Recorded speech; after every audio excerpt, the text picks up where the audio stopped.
Hi, everybody. We are live here on the Spidey Dude Radio Network channel. So we are going to be starting that very soon. So if you're watching us live here on YouTube, as well as Twitter and Twitch, thank you guys for watching. And yeah, hopefully you guys enjoyed this edition of Voices from the EYRIE.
true.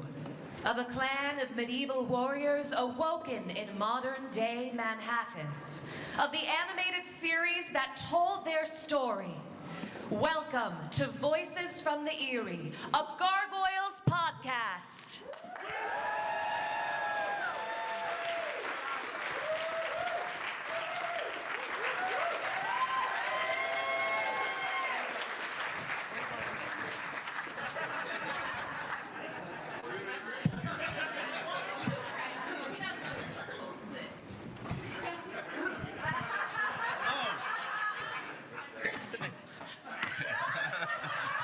Aren't we prepared? Yes. All right. Introduce everybody. All right. Welcome to Voices from the EYRIE, a Gargoyles podcast. I'm your co-host, Greg Washansky. And joining me, as usual, is my co-host, my partner in crime, Jennifer L. Anderson.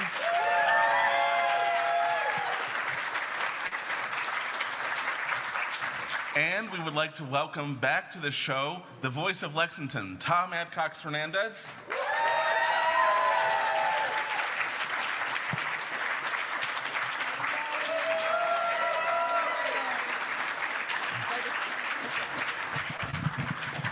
Snacks for everybody.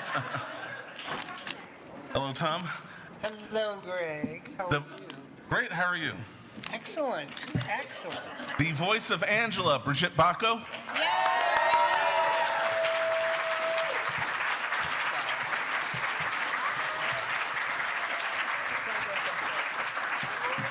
And we would like to welcome to the show for the very first time, even though she's technically on every show, the inspiration in the voice of Sherry, Zara Fuzzle.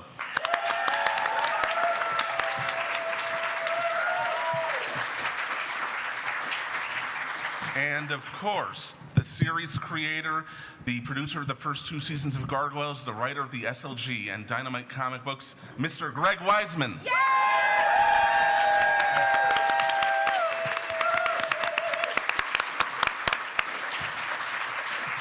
Funny enough, this is actually our 50th show. I would like to say we timed it that way, but we did not. Serendipity, yeah. Very much so. So, Zara, this is your first time on, technically, or not technically. Thanks for having me. Thank you for finally coming. So, anyway, your story, we've spoken to these people before, and we're going to speak to them again throughout this, but your story is very interesting. You went from fan to pro. Can you tell us a little bit about that? Oh gosh, yeah. So, just like y'all, I grew up going to comic book conventions, sci-fi conventions. I was a huge fan of animation and comics, and was a huge fan of Gargoyles. And when I was 16, I asked my father as a high school graduation present. Yeah, I was 16. I skipped a grade. I was kind of young. I was like, Dad, can we please go to the gathering of the Gargoyles? And my father is the best, so off to Los Angeles we went. It was in Hollywood that year, and that's where I met most of these amazing people and many of you out there. And I had the opportunity, I was always interested in acting and performance, though at that point I wanted to be an animator. I loved visual art. But I had the opportunity to audition for Greg in the radio play at the convention. And he cast me as the role of Elisa Maza, which was a dream come true. And you know, I mentioned this last night for those of you who are here, but when you're a young person and somebody you admire and respect so much says, hey, I see you have this talent. Like, Greg, you told me, you know, you're about to go to college. When you graduate, you should think about coming to LA because I think you could really have a career doing this. And that always stuck in my mind. I can't believe that I gave any human being the advice to be an actor. Right? It was truly a cruelty. I'm like a horrible person. You ruined my life. No, it's going pretty good so far. And so, growing, you know, through college and beyond, I studied acting, I trained in theater, I did tons of plays, but it was always in the back of my head, gosh, I should try moving to LA one day and working in the medium I love most, which is animation. And I'm really glad I made that choice. Thanks, Greg. Amazing. Yeah. And I want to say also that I love that you're giving me all this credit. I do. I mean, I really love that.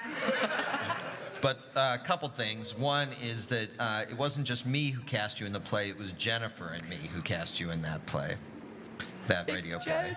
That's one. And two, I'm glad I helped nurture your talent, but let me just tell you, you had a ton of talent before I even got close. So Absolutely. Yeah, I remember that Thank very well. you. Thank you. But you made me see it was actually possible to do.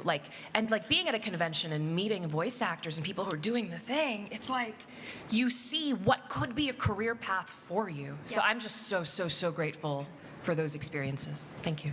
She was just a baby. She was so cute, and she's got such a beautiful, clear voice, and nailed it.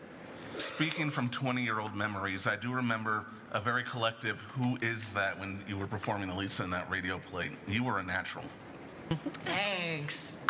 I'm grateful because I've definitely found the sweet spot of where I'm supposed to be. Yeah. All right, and to elaborate on that, Greg, you sort of paid tribute to her when the SLG comic came out. Can you tell us a little bit about that? Well, I had this character in mind, Sherry, who we've since revealed in the Dynamite comics is actually Scheherazade, and an immortal.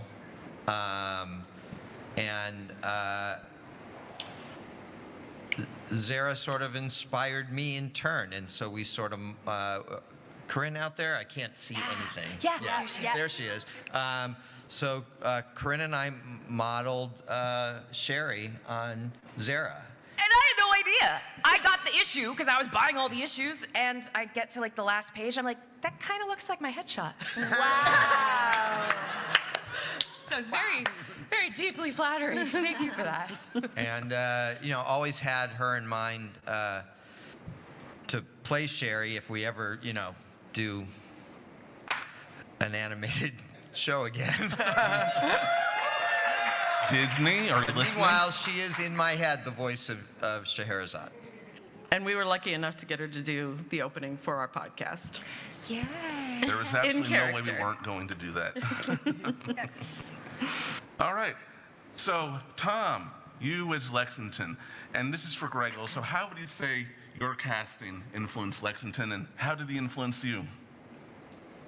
How did well, I walked in there, I was probably just so fabulous that they were just blown away by me. So, I don't know. I should be closer. Oh, there you go.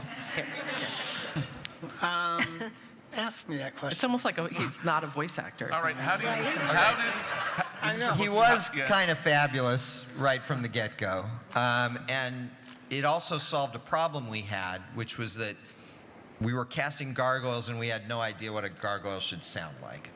And two people solved that problem. One was Tom. The other was Bill Fagerbacke, Yes. who Very unique voices. came in and auditioned for Broadway. And they both have this gravel in their voice, but at different pitches. And suddenly we're like, this makes sense. Gargoyles should have gravel in their voice. And so Tom was Lexington and Bill was Broadway. And we just said to Jeff Bennett, who I don't like to do any shows without Jeff Bennett, find the guy in the middle. And Jeff is a technician. I mean, he's a phenomenal actor, but he's also a technician. Yes, incredible. So he just did that. He found the voice in the middle. And that helped us with every gargoyle that we cast after that. There's always got to be some element of gravel, even in this one's voice. Can I have gravel? A little bit, yeah. A little bit. It's funny because I played Clancy Brown's son in The Adventures of Jackie Chan, and they were going to do a spin-off with me and Charlie Schlatter and somebody else. But Clancy played my dad, so... Will someone please move that mic closer to Tom's Oh, mouth? my God. There you go. Oh, Thank yeah. you. Jesus. Have you So, done yeah, this before? The chair moves. The chair moves. Oh, okay. Okay, that's it.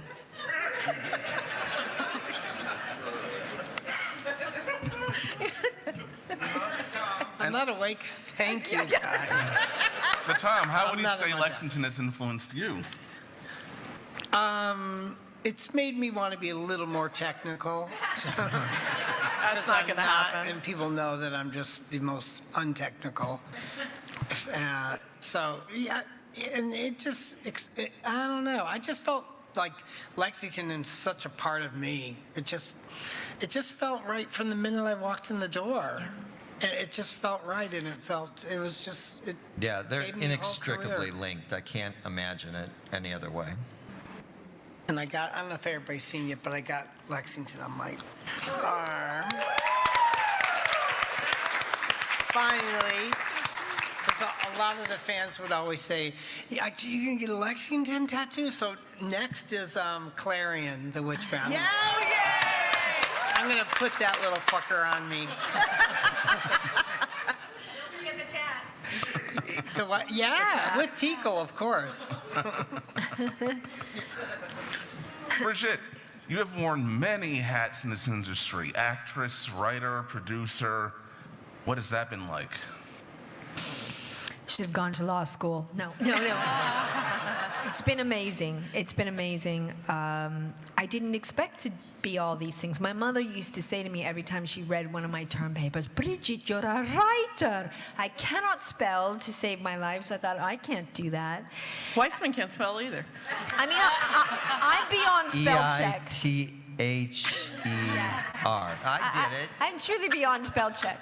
So they all kind of came as a surprise, as did voice acting, because I don't know. I just was sent in for this. And I think that, as we said yesterday, the writing was just so beautiful. Maybe because she was raised on Avalon, it just seemed so classical to me. She seemed just so poised but very strong. And then these growls would come out of her. So she had a bit of her mother, a bit of her father, and a bit of the people that raised her. So she had this ethereal kind of classic thing about her that I loved. And, I think I'm a princess. And I think I'm an heiress. And so it came very, very, very naturally to me. And how would you say, and this is also for Greg, how did Brigitte's casting influence Angela? Well, so season 1, we auditioned all the regulars. And then after that, for guest characters, we never held auditions because there was never time. I mean, so that's just Jamie, me, and Frank.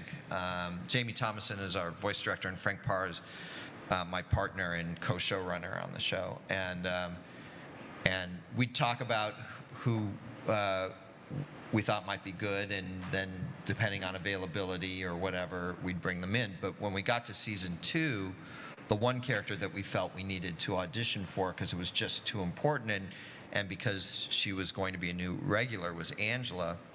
And we heard a lot of people, and there was only this one who could make it work. And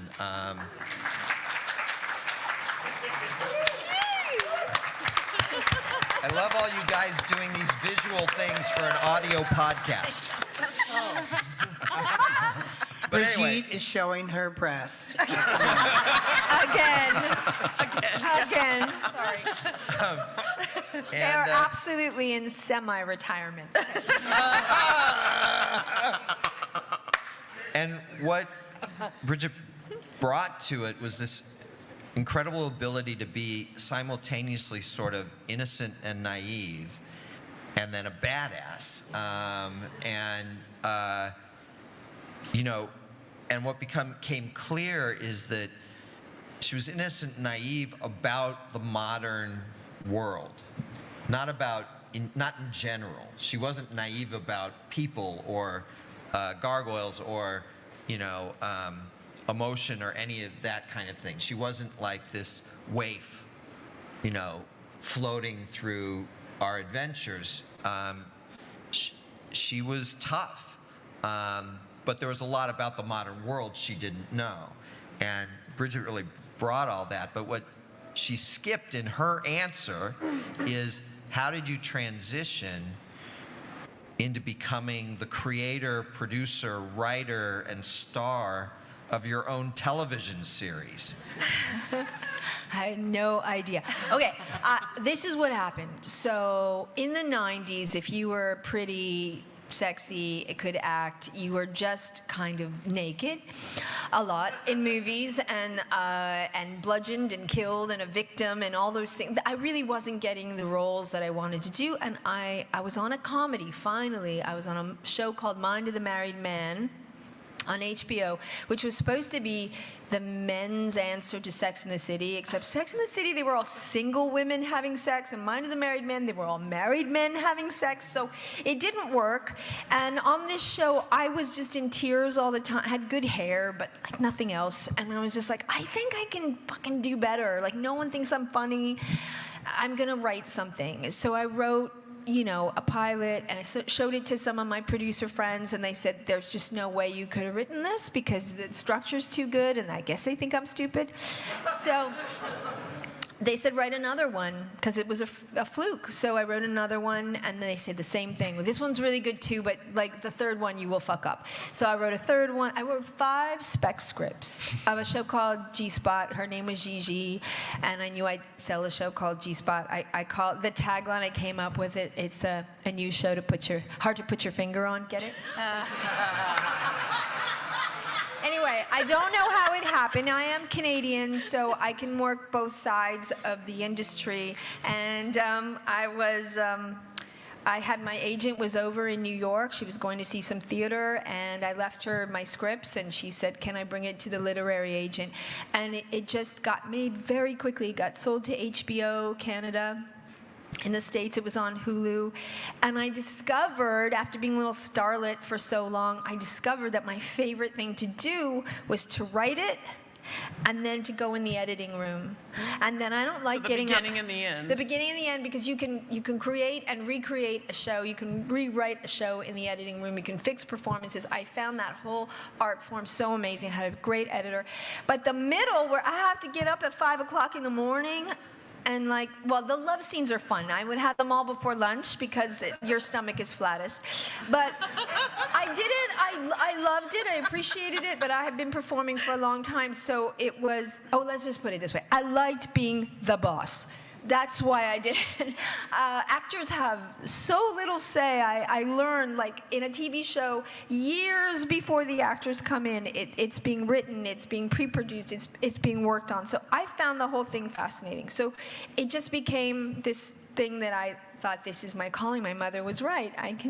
Bridget, you can write. So I want to say something about why maybe Angela resonated with me. My last name, Bako, is Hungarian, and it actually means the executioner. So obviously that was a family name, and the thing was, you respected your executioner because, guys, you wanted a clean cut. I say this to all my exes. I'll give you a clean cut. I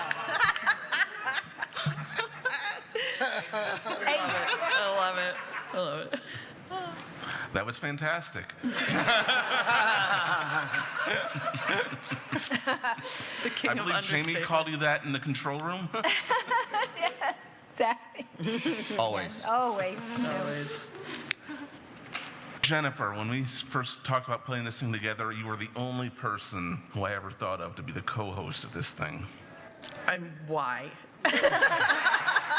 All you have to do is listen to the show to know that. We had one show that she wasn't on, and all Wiseman and I did was drone over each other. She brings personality to this thing. We need her.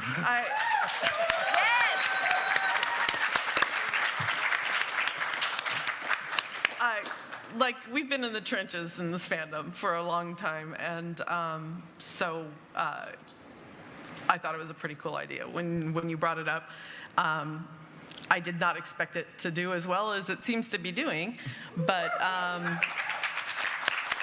we're having a good time, and I really enjoy picking apart the show in, like, different levels. I like the guests that we get. I like that it's not just all these beautiful faces, although I love having beautiful faces like this on the show. But, you know, we're talking to animators, and we're talking to sound designers, and, you know, that kind of thing. I absolutely love that aspect of it, and I'm glad we get to do that. And when we launched this thing, we had no idea Gargoyles was going to make the comeback that it did. We recorded our first episodes before NECA announced the first figure. Wow. So I felt like we kind of struck while the iron was hot, or at least heating up. Yeah. I think our timing was really good. Speaking of, this show, despite being set in the 90s and very much of the 90s, it has always felt very timeless to me. And I'm not entirely sure to this day quite how you pulled it off. There's so many shows, you watch them, they're from their era, but they're stuck in their era. This one, despite the lack of cell phones, was not. But I think that's We had because cell phones, they were just the size of a brick. Yeah. And they had antenna I think that it's you had just to a pull out. classical underlying story that makes it survive. Like, it's not meant to be in like just that time. Like, it is a classical, the just basic like literary kind of follow through on it, and I think that helped it survive. We talked a little bit about this last night, but And I wouldn't let it die. no, Thank you. no, we definitely wouldn't. Obviously we're up here. But in a way that was ahead of its time, inclusivity from day one in a way that did not feel like tokenism like a lot of other TV shows at the time would engage in. That was a priority for us. Me specifically, I was and continued to be bored with stories about white people. And I say this as a white person myself. It just felt like, wow, I've seen that already. I've seen that already. Oh, I've seen that already. Oh, I've seen that already. Because every show was that. And we were set in Manhattan, and I'd lived in Manhattan for a few years. I was never truly a New Yorker. I've always been an Angelino. Props. But I knew what New York was like, and New York was not a town filled with only white people, or only white people and one black person, which is what a lot of cartoons were then. Yeah. 6 white people and 1 black person. And this was something that we didn't succeed in, mostly because of Kenner. Not Hasbro, Kenner. What is wrong with you people? But the other thing was that most of those shows were 6 guys and 1 woman. And that we didn't succeed in, and I'm still trying to fix that problem. To create just a normal balance, 50-50 balance between male and female characters. There was a lot of push against that, particularly from the toy company, which is, doesn't exist anymore. So Take that, Kenner. That's what they get. But Gargoyles does. But we wanted, we worked even on, what we call ND characters, nondescript characters, incidental characters, characters who don't even have a line, where I'm like, they don't all have to be white characters in the background. That's not New York. And when we had characters who did speak, they don't all have to be white as well. And it was something that we had to police. Not because that we had a bunch of people at the studio going, we want more white characters. That wasn't the case. But it was because it was automatic. Like they'd been trained. Yeah, that was the default. And I was tired of that. I was just really, really tired of that and annoyed by it. So yeah, I think we were ahead of our time in that sense. I think relative to kids programming, we were ahead of our time in the storytelling sense that Jennifer was just talking about. We weren't in any way the first who was doing the kind of storytelling that we were talking about. And I know I've talked about this on the show before, but I was hugely affected by Hill Street Blues. And Hill Street Blues was a major inspiration for the show. And I've said this before, and I will carry this flag for the rest of my life. Hill Street Blues created all modern television. There is no Breaking Bad without Hill Street Blues. There is no Sopranos without Hill Street Blues.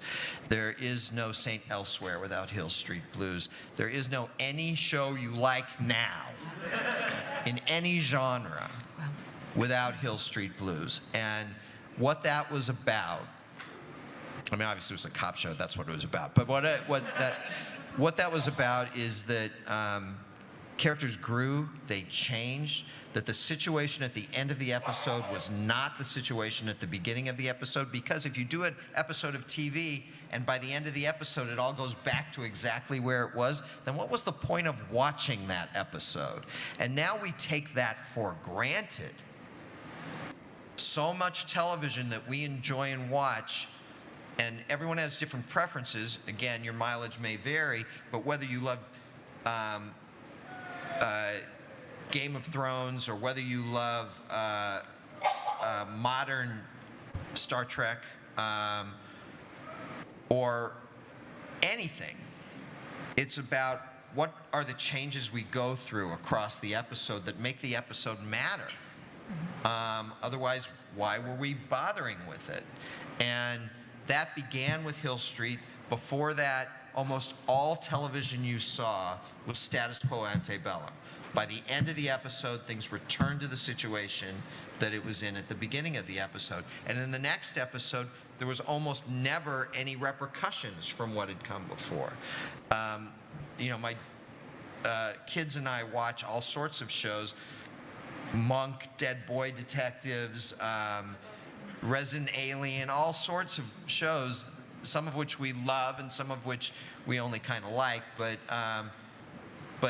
all of them have that quality now. But back then it was rare, and in kids programming it was almost unheard of. Oh, yeah.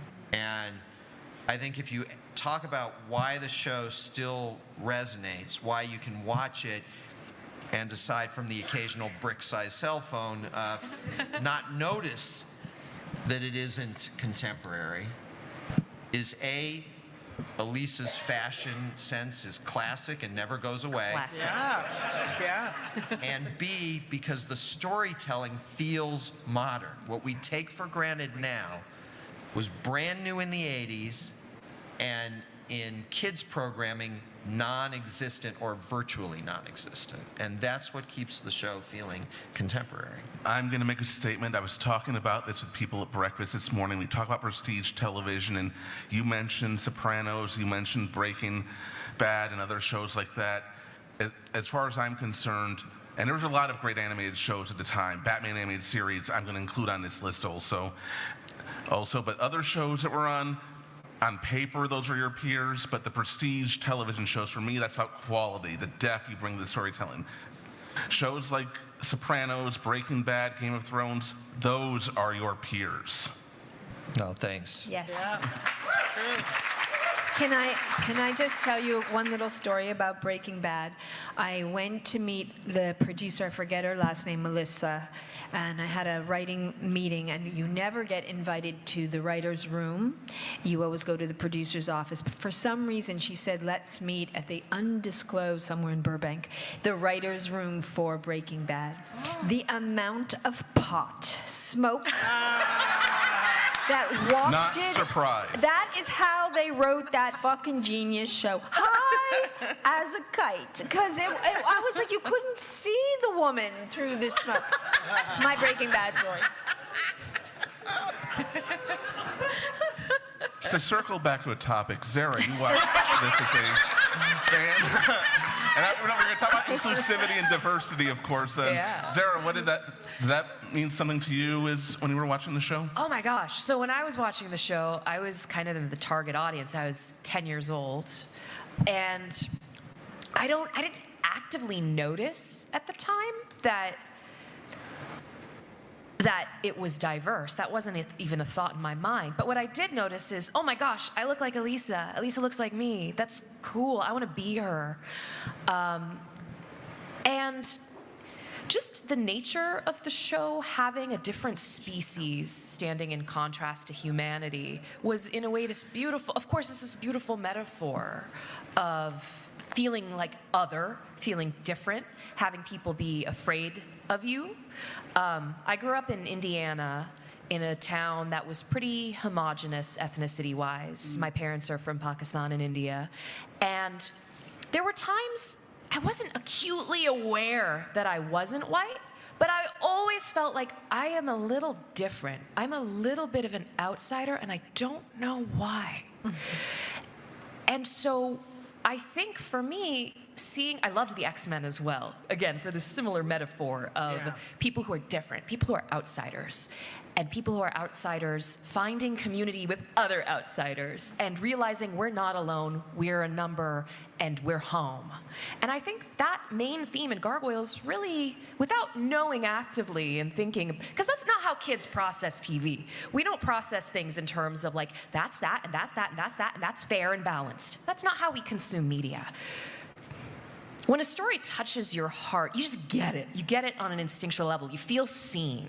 And I think that's the importance of, especially in media for young people, being able to see themselves in one way or another. Yeah.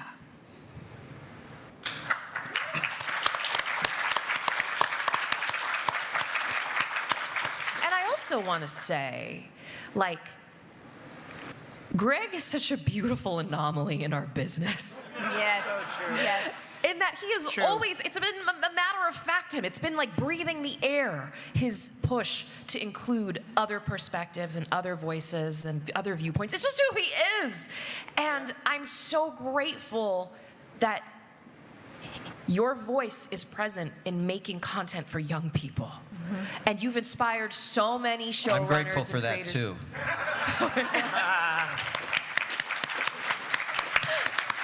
I miss that because I'm being so sincere. You've inspired so many showrunners and creators following in your footsteps. For them, it's also like breathing the air. And you said something earlier about white being the default.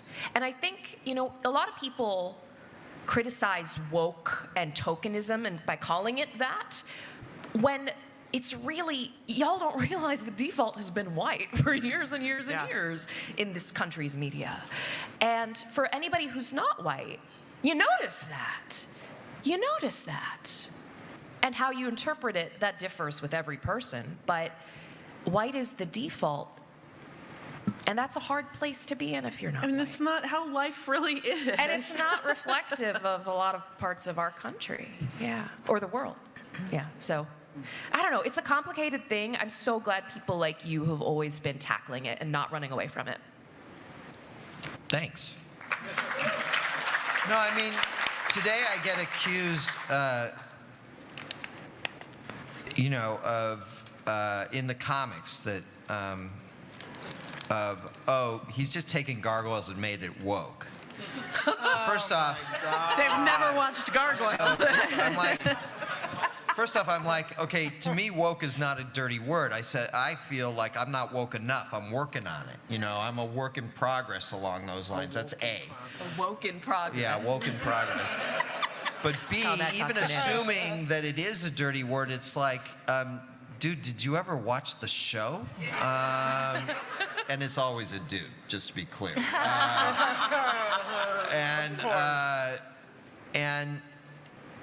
But it's not just me. I mean, you know, you see that in Star Trek. You see that in Star Wars. You see that in almost anything where they're like, oh, they've destroyed it. I'm like, did you watch the original? Because nothing's changed. You know, this was always what it is. Now, we have advanced some, but it's not like Uhura wasn't on the bridge of the Enterprise. You know, it's not like Sulu wasn't on the bridge of the Enterprise. And it's crazy to me that, I mean, truly crazy to me that we're still fighting battles from 1964. It's infuriating. Truly infuriating. That I even have to have these discussions. Or that when I do, someone hacks my account and and makes my life miserable for months. It is mind-boggling to me that this is still a fight we're even having. You know, if Gargoyles was woke in the 90s or even progressive or ahead of its time in the 90s, in the 90s, that's sad. It is. It's sad that on that level, not at the storytelling, but on this kind of thing, we should not have been unique. I don't think we were. I think there were other shows doing that too. I don't think we were the only ones. But the fact that we were even one of just a few shows as opposed to it already being automatic, just, let alone now, 30 years later, it depresses the hell out of me, if I'm being honest. We should just be so far past this. Yeah. I can't even tell you. Well, Now we're all thoroughly depressed. there's always the future. Yep. So let's talk about some of your collaborators who didn't attend this con, who aren't here. Jen, you listed some of the ones that we've had on the show. A lot of them have been great. And we have a really funny story at some point, which we might share as an outtake of us talking to Jonathan Frakes at the Jiffy Lube. We really need to do an edit, like things that we've cut out. The podcast. Blooper reel. It's usually just Absolutely need a gag reel. it's usually you just telling Greg and I to move the F on. Does he ever stop talking? Ever? The answer is no, he does not. No, he doesn't. And we did a little bit of this last night, but are there any of your collaborators on this show or on this series that you want to shout out right now? You know, for me, it's got to start with Frank Parr, who was my partner on the show.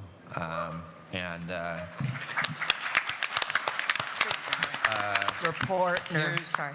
Here's a little scoop. As most of you know, I'm writing Gargoyles comics for Dynamite. We're in the middle. We did 12 issues of Gargoyles and 6 issues of Gargoyles Dark Ages, plus a Gargoyles Halloween special, which was a lot of fun.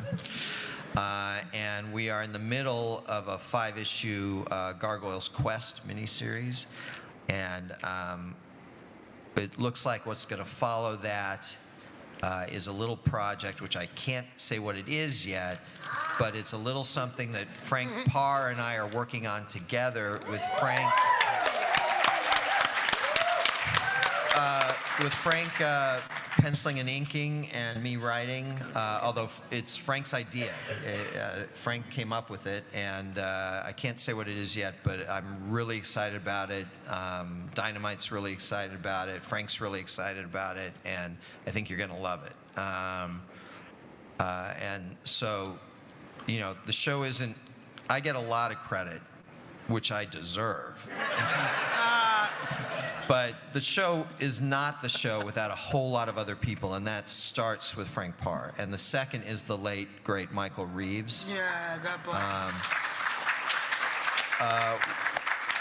Before I even knew I was going to produce the show, I was looking for a story editor for the show, and we went through a lot of very talented people who didn't get it, who just didn't get it. Either they thought, oh, well, this is for Disney, so they started writing it like it was, you know, jokey and all sorts of things. Not that we don't have humor in the show, but, you know, we're not DuckTales. I love DuckTales, but that's not what Gargoyles is. Or they, you know, made it dark, and I know the show is dark, but they made it dark and unpleasant. You know, they didn't see the goodness, the colors and of the night. You know, they didn't. Everything was black. You know, dreary. And Michael Reeves came in. We stole him from Batman the Animated Series, just as we stole Frank from Batman the Animated Series and half of our crew. Michael Reeves came in and he got it. And because I had gotten to the point I was eager to write it myself, and I'd written the Bible, but I wasn't allowed to write the actual scripts. And I'd gotten to the point where I was thinking, maybe I'm wrong. Maybe this, all these great writers, people I respected and admired, were not getting this show. Maybe we've created a puzzle where the pieces don't fit.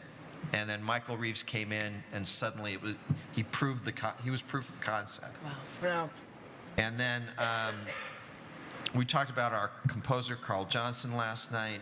We talked about our amazing voice director, don't tell him I said that, Jamie Thomason,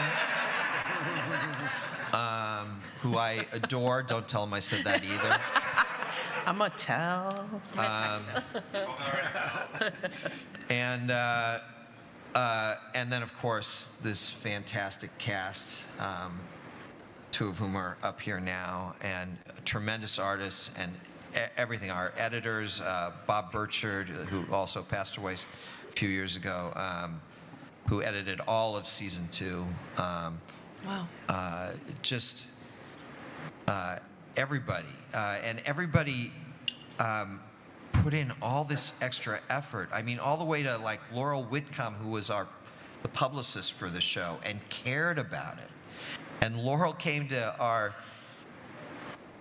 rap party and met Mark Perlman, who was our music editor, and now they're married and their kid is out of college and everything. And they've been together forever. The Gargoyles love and then connection. There's, Revel and Space Baby are in the audience. Yeah. We've made human beings with this show. Children who would not exist, literally would not exist without this show. That's power. That gives me a lot of power. You two are going to play that for Caitlin and Megan later, aren't you?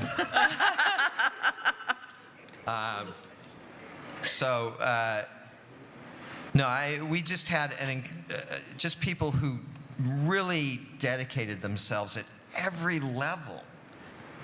This show mattered to the people who worked on it, and then they all went off and did amazing things. My assistant on the show was a young woman named Monique Beatty, who now runs production at DreamWorks Animation. All of production at DreamWorks Animation. She is phenomenal. And we could not have done Gargoyles without her. She did all this research for us on Scottish history, alongside my friend Tuppence McIntyre, who was a Los Angeles district attorney, but then had a fascination with Scottish history, so did a whole bunch of research for us. People who weren't even getting paid were having fun working on this show. It was an incredible experience, and there were a lot of great people. Jennifer, I'm going to ask you this question myself in a moment, but This ain't good. This ain't good. I need to ask you, what has doing this podcast meant to you for these last couple of years? And as I said before, like, we've been in the trenches here. Like, we've been in this fandom and trying to hold it together and keep it going for so long. And I felt like that was fizzling. Like, we were finally moving on to something else. And you brought this up, and I was like, maybe we're not done. And then everything exploded.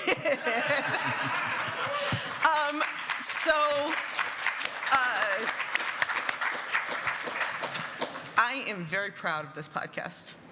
I really enjoy it. I really think that it's a great insight into not just Gargoyles, but into animation in general, which has always been something important to me. Always, like, animation was my thing. I was a high schooler that would get up and watch Saturday morning cartoons, Me too. It's nice to like keep it alive, to keep things going, to learn things about. I hope if you're listening to the podcast, you're learning something about animation as well. And it's kind of an homage to our family here. And these people are family. So.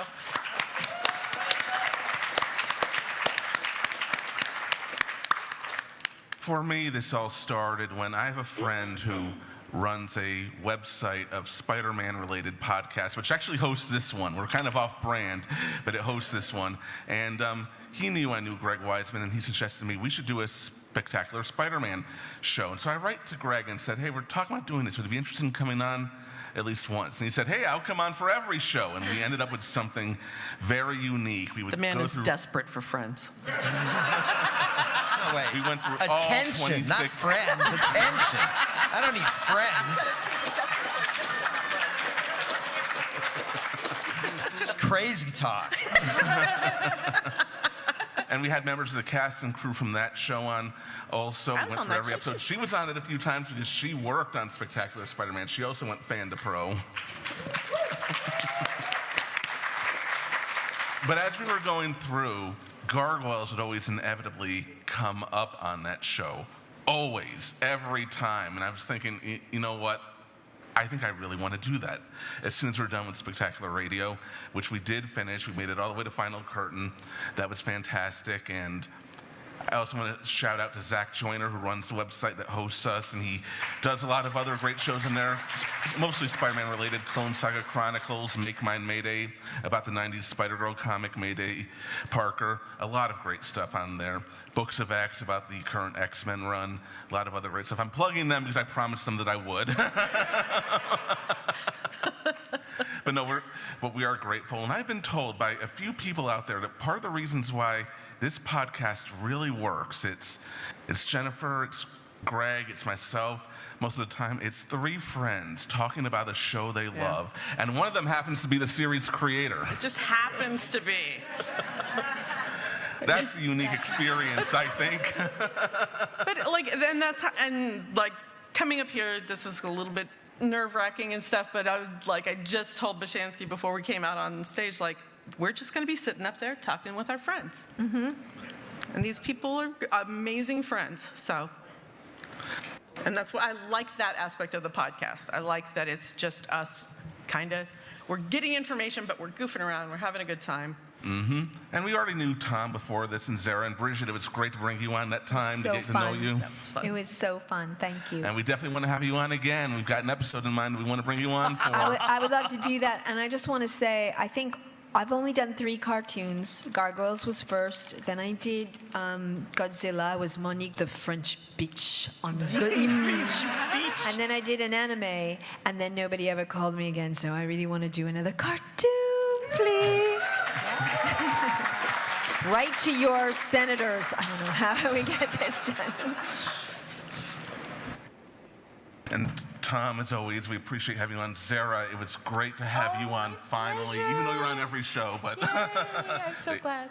And I just want to say, for me, what doing this means to me is, the world is a very uncertain place right now. It has been for the last few years. I'm not naming names, but you all know who I'm talking about. And they ask, shouldn't you be worrying about more important things? You know what? Entertaining people is important, especially Art during is these important. trying times. These people, these professional entertainers, doing all that. And the fact that I like to think that we're a small part of that. If we can make people smile or just take their minds off of things, the trials and tribulations that are going on in the world right now, that maybe we're just brightening someone's day. That's important to me, and I think that's important to you and the rest of you. Absolutely.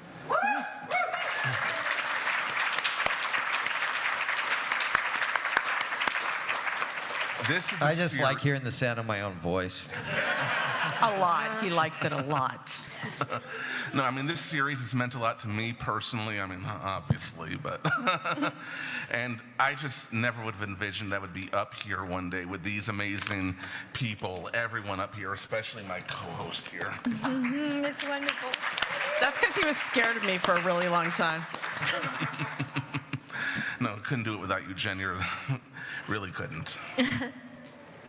And but also all of you, all of our listeners, those of you who have listened from day one, those who have come in later. We've met people who rediscovered the fandom through this podcast. I think some of you are out there right now. Even Star, I see you over there. And it's just been a pleasure. It's just been a joy, and I should not be the one to have the last word up here. So to our guests, is there any last things that you want to say to everyone up here? I'll go last. Yeah, I was going to say, that's going to, yeah, we're going to run over time if we let him go first. Let's keep watching Gargoyles on Disney Plus and reading the comics, and let's just keep enjoying and keep talking to each other about stuff. My dream is that they continue the series and you actually get Oh, that'd be a to dream come voice true. That'd be a dream come That true. is my I feel like I've dream. lived out a little of my dream working on Young Justice with Greg and with Jamie Thomason, our voice director, and being part of a really amazing ensemble cast. So, but oh my gosh, if Gargoyles came back, yeah, that would be a dream come true. I keep getting excited every time they talk. I hear often, like Greg does, and everybody, they're making a live action, it's gonna bring it back. I hear it all the time, and I just hope every time I get so excited, is that gonna really happen? Is that really gonna happen? But it doesn't. Same here. I always keep hearing that they're going to relaunch the series, and I always hope it will still be animation so that I can still play the teenage warrior gargoyle that I am. Yep. I've kept this shit together for a long time, but I don't know if I can do it in live action. It's performance capture for the Gargoyles. There you go. You can do it. It really doesn't make any sense to me that it hasn't happened yet. Because it's so loved, and it's always the question I get, and I've done a lot of other things, and I never get a question for any of those things, just for Gargoyles, and it just seems like a no-brainer, and I don't know why there's so many dumb people that don't make it, because I think we'd have a great following, and obviously. Since I got the Gargoyle Lexington tattoo, because I live in Palm Springs, I'm always wearing tank tops, and I at least That's why. tank Clothes top and and him biker just don't get along. shorts. That's my outfit. Tank top and a rainbow-colored tank top and biker shorts, and that gets me. But literally every single day since I've gotten this, and I've had a tank top on, somebody goes, "Oh my God, that's Gargoyles! I love that show." And I go, "I did that voice," and they're like, literally like at least three If times you- a day. Wear a Gargoyle shirt out in public, and someone will come up and say, "I love that show." Yeah. Always. I wore this shirt to Disneyland and was like mobbed by people telling me they love this show. And the people are always they always go, "Oh God, that show saved my life. That show brought me out of important my to shell." people. I mean, every time. I should not have tattooed Angela to my ass.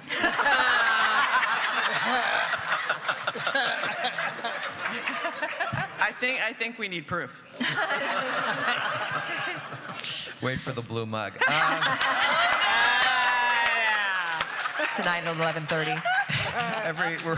Every time I wear a Gargoyles shirt, and that's often because I have 27 Gargoyles shirts or something like And that. one waiting in LA. The convention Right. had nothing to do with any of those. People say to me, "Oh, I love that show," and I say, "Thank you." And then they look at me like, "What is wrong with you?" What an egotistical douche. And the funny thing is that's true even whether or not you know I'm the creator.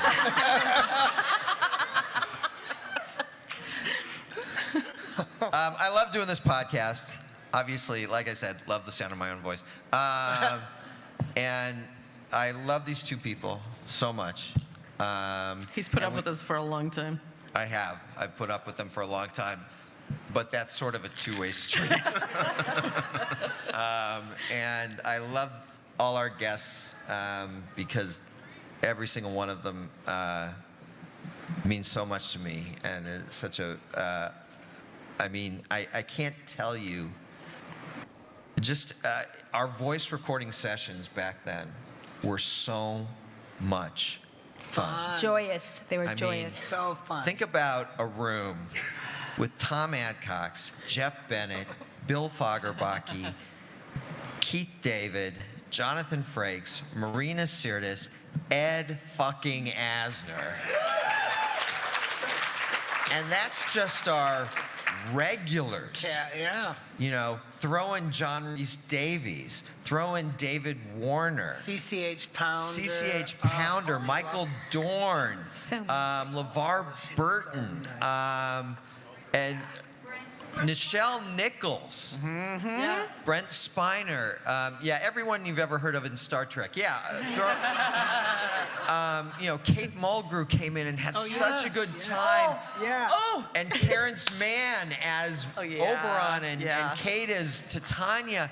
Who gets Terrence Mann? And we got all these people. At one point, Jamie pointed out that we had 4 of the top Hamlets in history in the room at once. We had Roger Rees and David Warner, and I'm blanking out who else was in the room that day, but I mean, just incredible people. Bridget and everybody on that show, honestly, was such a joy to work with.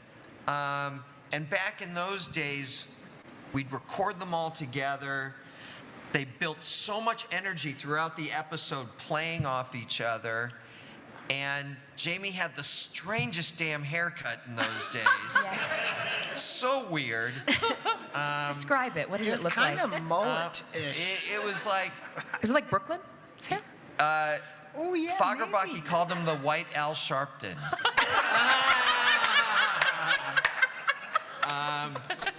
And Oh my God. those were the highlights of my week in, week out. Was going to, back then it was called Screen Music Studios, and we'd go there in Studio C. That studio was torn apart, doesn't exist anymore. With Deb Adair was our engineer, and Mark Caballero was Deb Adair. our editorial assistant. And like I said, from top to bottom, everyone worked so hard to make this show as good as it could possibly be. And on this show, on Voices, we get to celebrate all these people week in and week out. And I am tremendously grateful to Greg and Jennifer for giving me the opportunity to talk ad nauseum about something that I love so much. Thank you. All right. I think we're out of time now, so if you want to keep up with us, you can follow us on the app formerly known as Twitter at From EYRIE, FROMEYRIE. It's written over there. You can follow us on Instagram at Gargoyles Voices, and check us out on Patreon. Help us keep the lights on at Spidey Dude Network. Thank you. Thank you so much.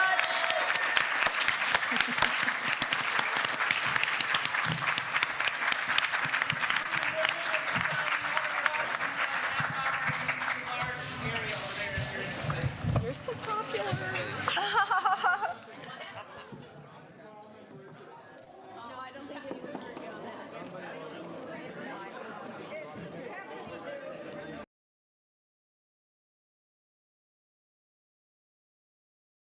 Once again, I got to thank our friends over there at Patreon, but also got to thank Greg and Jen and everybody that was on this panel. This was an amazing, amazing time. So grateful, so thankful. So with that, I'm gonna end the stream, but we'll see you soon here on Spidey Dude Radio Network.